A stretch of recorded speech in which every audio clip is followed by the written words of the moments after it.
Hello, it's Joe Simhart here for another installment of Cults in the Alt Culture. Um, Today I'm going to concentrate on a topic related to QAnon and how I think that people get caught up in something like that and why they get caught up in a political situation that turns into cult-like dimensions. Where does their enthusiasm come from? How does that emerge? All these questions have come up, and related to that is, how do people get out of something like that? What's the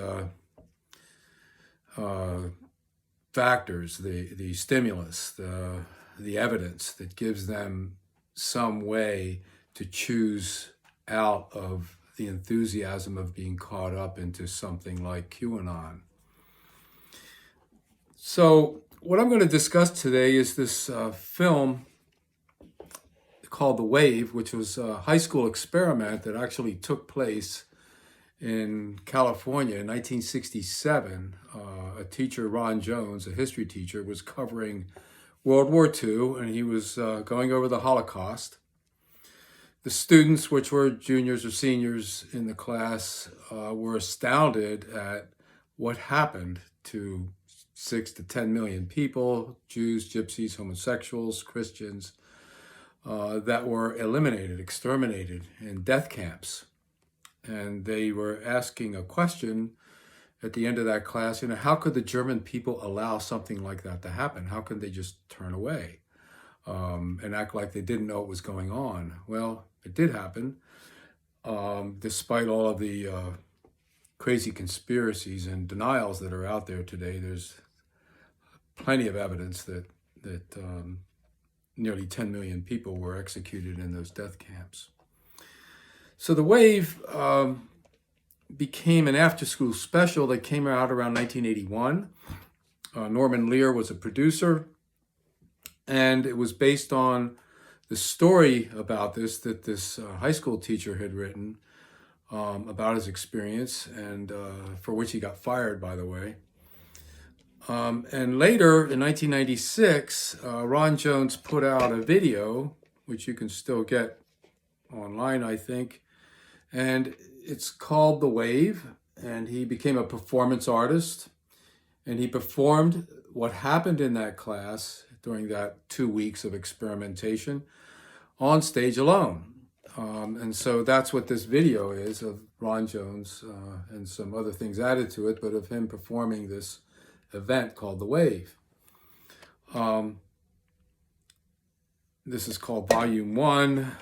The inscription says, "The Wave, for the first time on video, Ron Jones talks about an exorcism, his haunting vision about fascism, and what really happened in his classroom experiment called The Wave. The Wave currently printed in 9 languages with over 1,500,000 copies sold. The Wave is currently being performed as a play in 16 nations." Very popular in Germany, by the way, because this is part of their history. But it's now part of ours too, because he did this experiment in America, and about half the school joined this cult, this political cult called The Wave, that was totally fabricated by the teacher. And he explains how he did it. And we're going to cover a little bit about that, about how he managed to convince his class and others to get caught up in this movement in a brief period of time. And again, remember, when he did this experiment, they weren't away from home, living in a commune somewhere, being brainwashed. They were just taking a class. And they went home, they went about their normal business, they went to other classes, they did their sports activities and all of that, and yet they got caught up in this movement, what Emil Durkheim, the sociologist, might call a collective effervescence that got very dangerous. So we used to use this film, The Wave, the one produced in 1981 or so, in interventions and deprogrammings. And I'll read from my book, Santa Fe, Bill Tate and Me, my memoir that came out last year, an example of how we applied this. So my friend Patrick and I, my colleague Patrick Ryan, we had a case with a young man who was in something called Chung Mu Kwan, a martial arts cult, which was quite infamous, and the leader was busted by the IRS eventually, and he's dead now. But this is back in the late 1980s, and we introduced ourselves and our backgrounds to Jeff when we met him at his house. His father brought us in. Our hunch was that Jeff would engage with a video called The Wave. Now, you got to remember, Jeff did not want to talk to us. He wanted to just listen for an hour. He could leave at any time. It was that kind of intervention, and he didn't want to displease his father, but he was going to give us a little bit of time, but he didn't want to answer any questions. So we brought out The Wave and about this docudrama and how this group became a political disruptive cult in the school.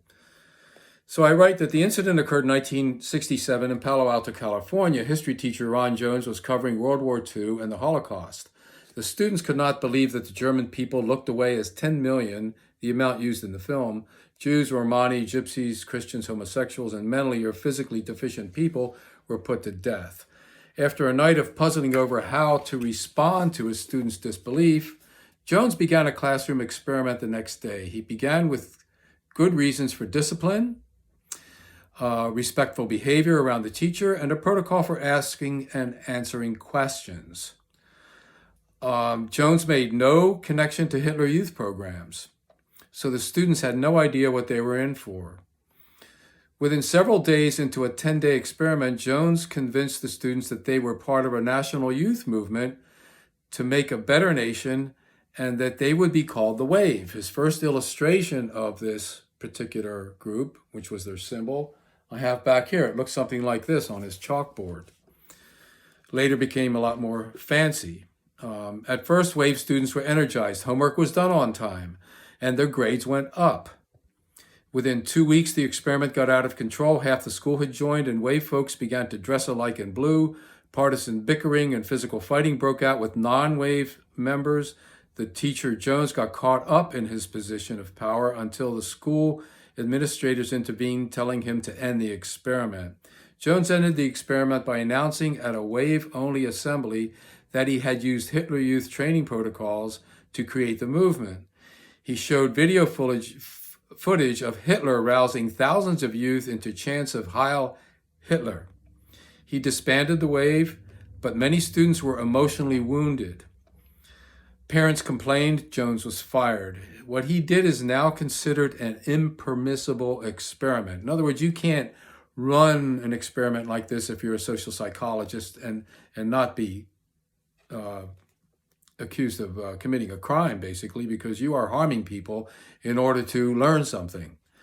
And that's not necessarily allowable, at least not in a morally upright culture.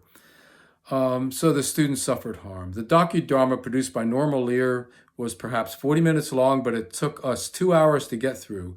We paused and commented on significant scenes that clearly illustrated techniques of influence used by leaders to control individuals and groups. We were well over the agreed-to hour. Jeff remained attentive and silent, so we continued. We narrated personal examples from our own cult experiences with Church Universal and Triumphant and Transcendental Meditation. My colleague Pat was an ex-member of Transcendental Meditation. We showed Jeff a short video about hypnosis, and Jeff stopped us at the 4-hour mark. He said very little until we exited the house and got to the driveway. Anyway, in 4 hours, Jeff, who was deeply committed to Chung Mu Kwan, said he would never leave the group, was involved for about 2 years, quit after 4 hours of listening to our dialogue. And a lot of the impact on Jeff was because of our analysis of the Wave. It fit the model that he was following, and he could see how he got caught up in the nonsense of John C. Kim, the leader, all his claims, and how they were going to make a better America and a better person, and all of that. So how did Jones do it? Well, when he started this, and I want you to look at this film, The Wave, which I'll put in my notes. You can look it up just by a Google search of The Wave, Classroom Experiment, 1967. That should bring it up. So Jones, in the class, in the beginning, just writes the word discipline. And he said, would you like to learn about discipline? And everybody says, yeah, sure, okay. And then he convinces them through a yes set that discipline is good. You know, you need discipline to play football, you need it to play chess, you need it to be a good dancer. And the students are going, sure, yeah, discipline. Well, he adds a few other things like this, which you can't disagree with necessarily. And by the end of the class, he had them doing things like answering every question with Mr. Ross. In the film, it's called Mr. Ross, but the student would have to stand up, address the teacher, answer the question very precisely, and then sit down. He also had them sitting up straight with their backs arched so that they could breathe better. It would help their health. You can't argue with that, so they all sat up straight. And at the end of the first class, the bell rang for students to leave. And when the bell rings for high school students, they rush out. Well, they didn't. They all sat very still and listened for him to give the command to leave the room. This they already internalized. He didn't tell them to do that. The second day, he started to ramp up the experiment. And by the beginning of the second week, half the school was joining because people were excited. But then there were people that were complaining. Someone in the class wrote about how this was getting out of control. There became an us and them environment. The wave people versus the unwave people. And they were caught up in this thing. They were told by the teacher that this was a national movement now, that they were going to change things everywhere. They were all excited. The whole thing was a fraud. But it shows how easily people can get caught up in something which they think is good, they think is good for them, and in fact might have some initial benefits.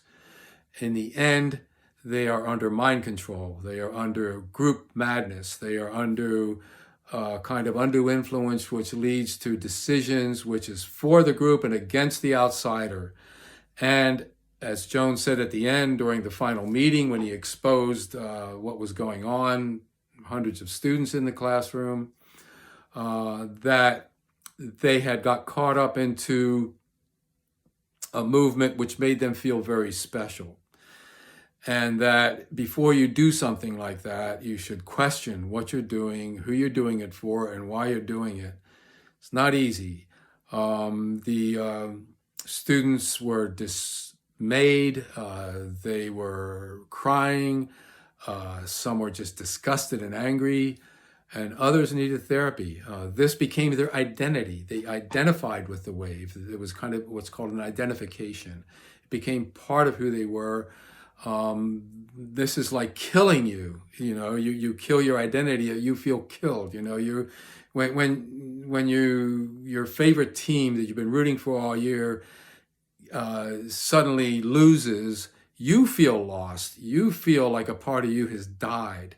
So this kind of enthusiasm can be ramped up in experiments like the wave, in cult movements like QAnon, based on very flimsy, fraudulent evidence about the deep state and how we're all going to be patriots and waving the flag and holding up the Bible and saving the country.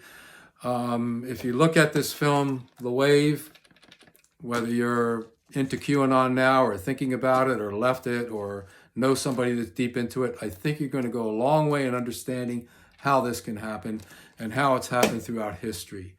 It's real. It does work. We sometimes call it brainwashing or group influence. I don't care what label you put on it, but it's when groups get out of control under a certain kind of extreme influence that things become dangerous. Anyway, I'm hoping you take this into consideration and look at the wave, look at it a couple times to see if what I'm saying is true. Thank you for listening. Goodbye.